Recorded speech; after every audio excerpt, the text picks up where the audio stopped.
souhaitez, y a-t-il un autre moyen de quitter la pauvreté vers la prospérité, sans toutefois passer par des chemins qu'il ne faut pas?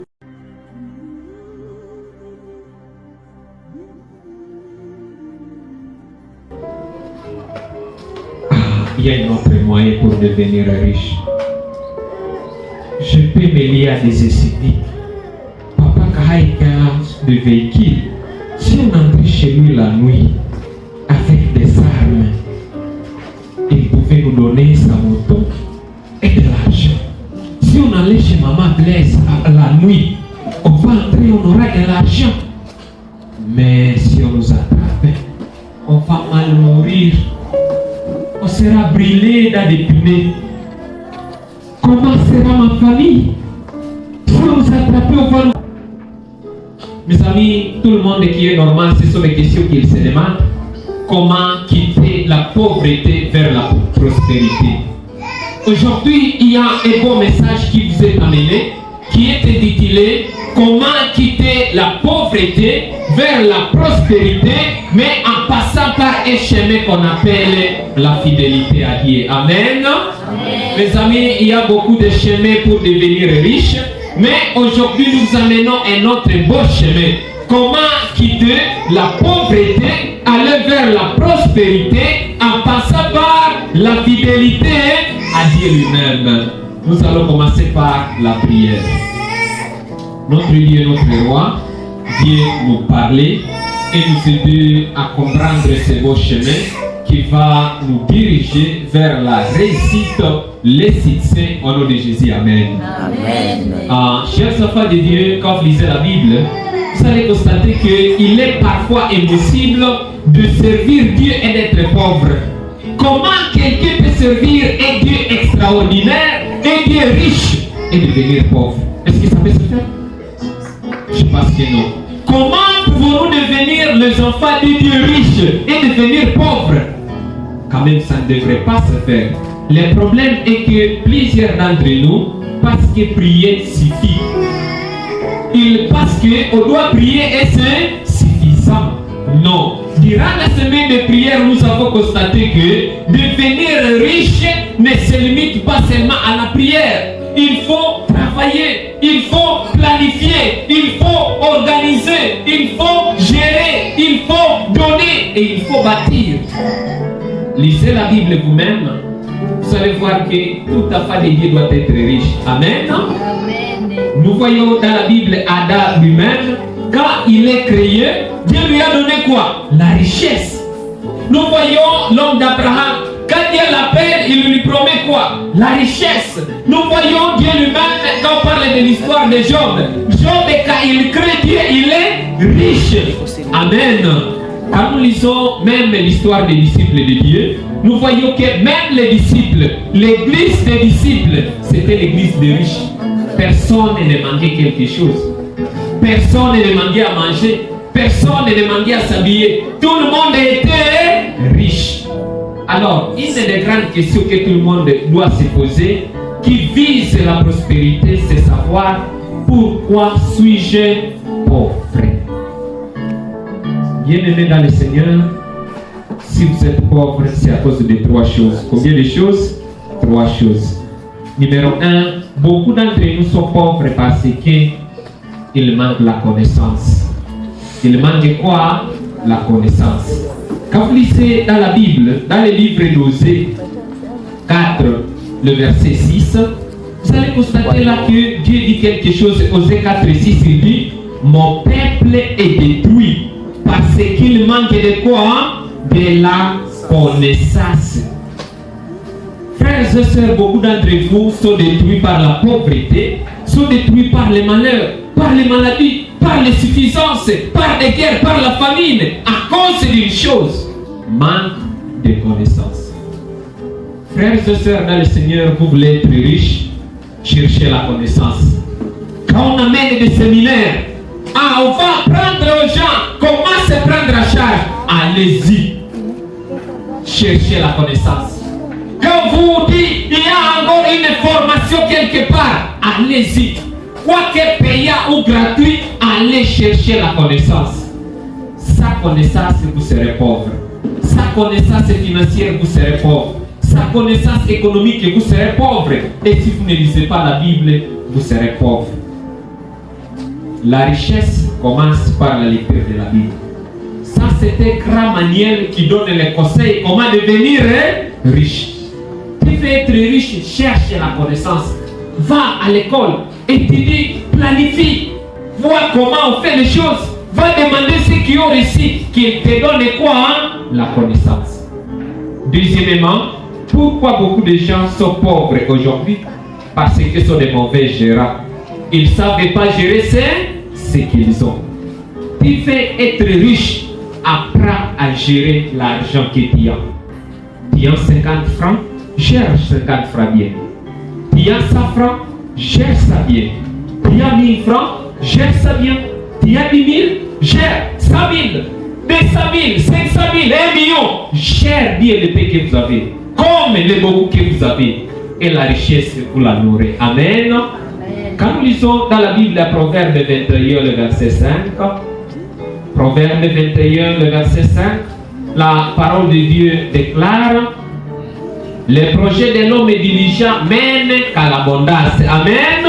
Mais celui qui agit avec précipitation n'arrive qu'à la disette.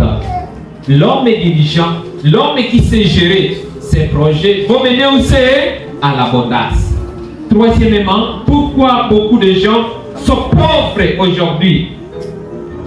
Manque de fidélité à Dieu. Manque de fidélité à Dieu. Frères et sœurs, si vous n'êtes pas fidèles à Dieu, vous ne serez jamais riches.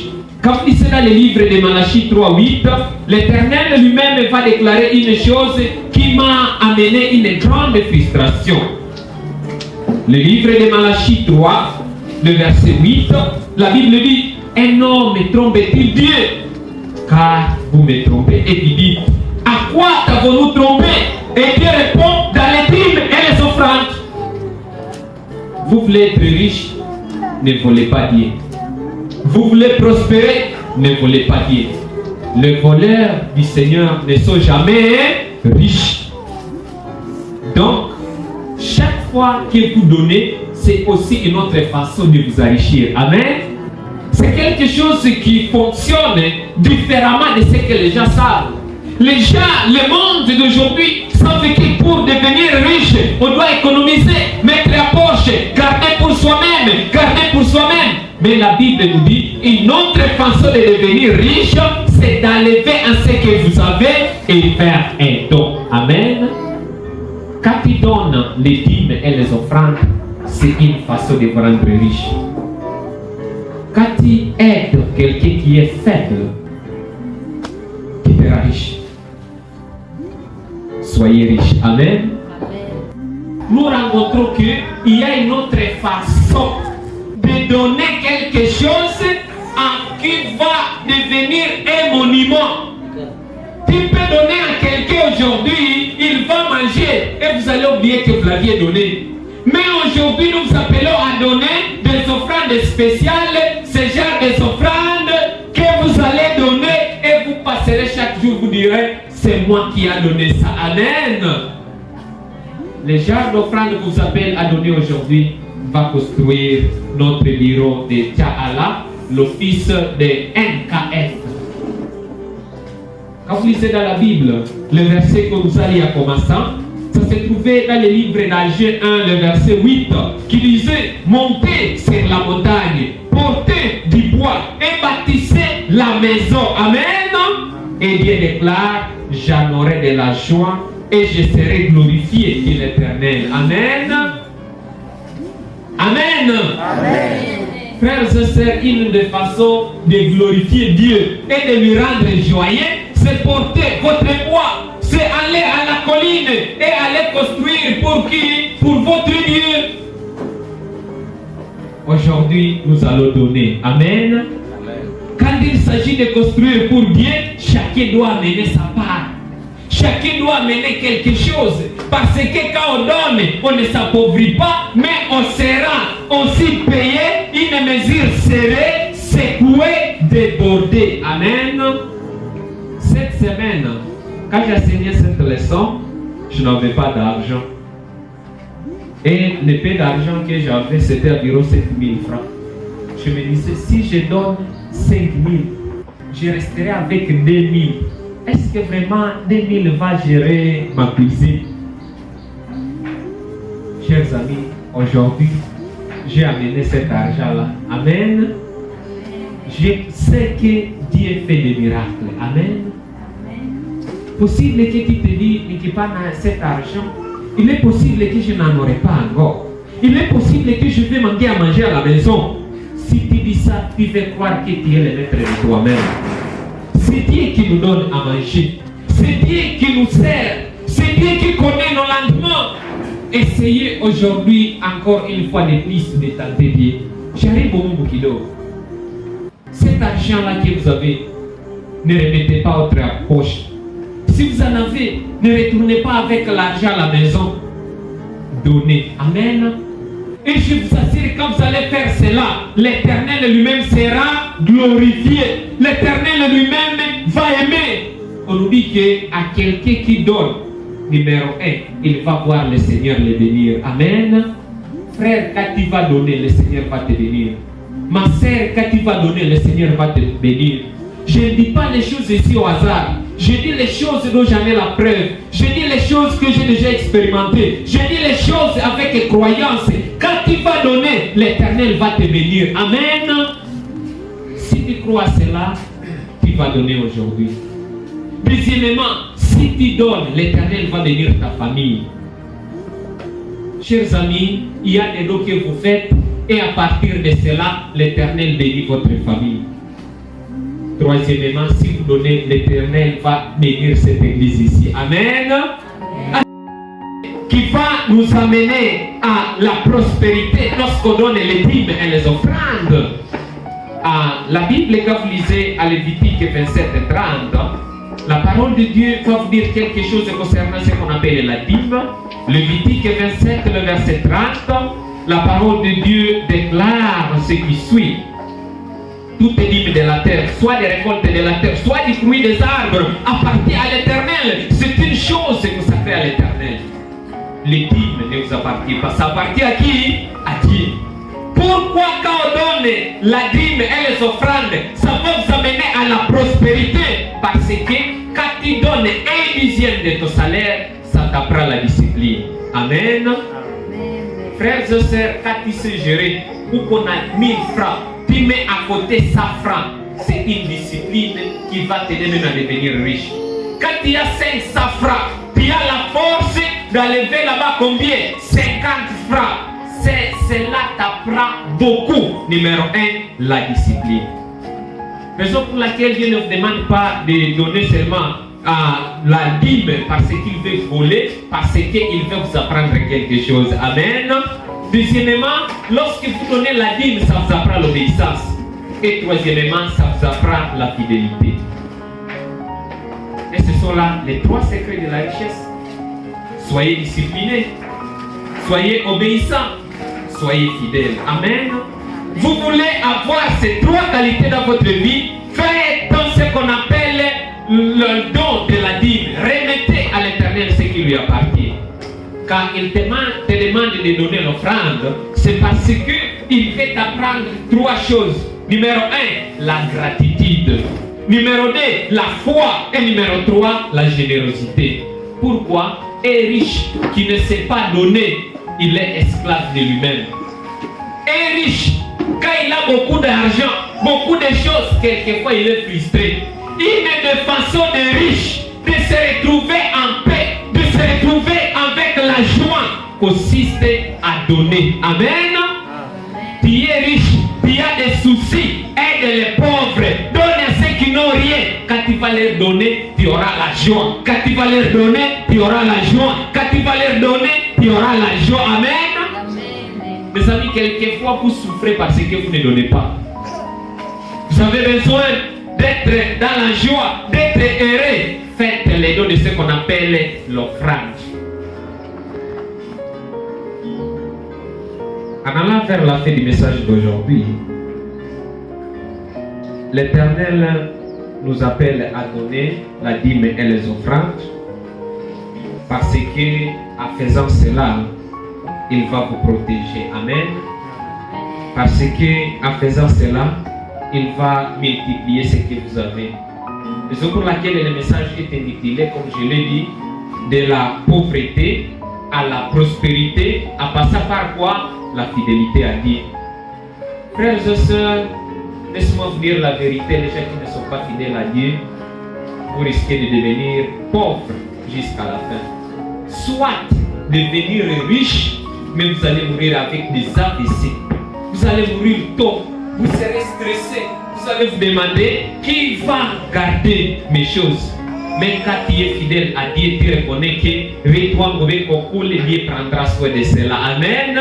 Mais ma boutique, elle, Dieu va garder ça la nuit. Mes choses sont telles part ne vont pas mourir. Alors, soyez fidèles à Dieu, ça va vous aider à devenir encore plus riche. Laisse-moi vous lire un verset à Luc que j'aime beaucoup. Luc 6, le verset 38. Luc 6, le verset 38, la parole de Dieu déclare ce qui suit. Donnez et il sera donné. Amen. On versera dans votre sein une bonne mesure. Serez secoué et qui déborde, car on vous mesurera avec la mesure. Donc, vous serez servi, c'est la parole de Dieu. Mes chers amis, quand vous donnez, la Bible déclare qu'on vous donnera aussi. Amen. Mais ce qu'on vous donnera ne ressemble pas à ce que vous avez donné. On va vous donner une mesure qui est serrée. Kama ulipana bole ya bonga wenye unasagiwa, wewe sije watakurudishia, naomba wakufunyange ndani, wakugonge, wakutingize pour recevoir beaucoup. Amen. Alors, il y a une autre façon de devenir riche, c'est en donnant, en offrant, en donnant à celui qui n'a pas. Vous serez riche. Alors, on sort de la pauvreté en suivant seulement 3 étapes. Numéro 1, en gagnant un peu plus. Amen. On devient riche lorsqu'on gagne encore et encore. Mais aussi, on sort de la pauvreté en gérant bien les peu plus qui s'ajoutent. Et troisièmement, en honorant Dieu. Amen. Mais pour un croyant, tu dois prendre les 2 principes au sérieux avant le premier. Le principe de la gestion et le principe d'être fidèle à Dieu. Mes amis, si vous voulez seulement gagner, vous échouez à gérer. Et en devenant fidèle à Dieu, vous serez malheureux. Ne vous avez jamais demandé un jour comment ça se fait que les gens qui gagnent plus, mais ils sont toujours pauvres?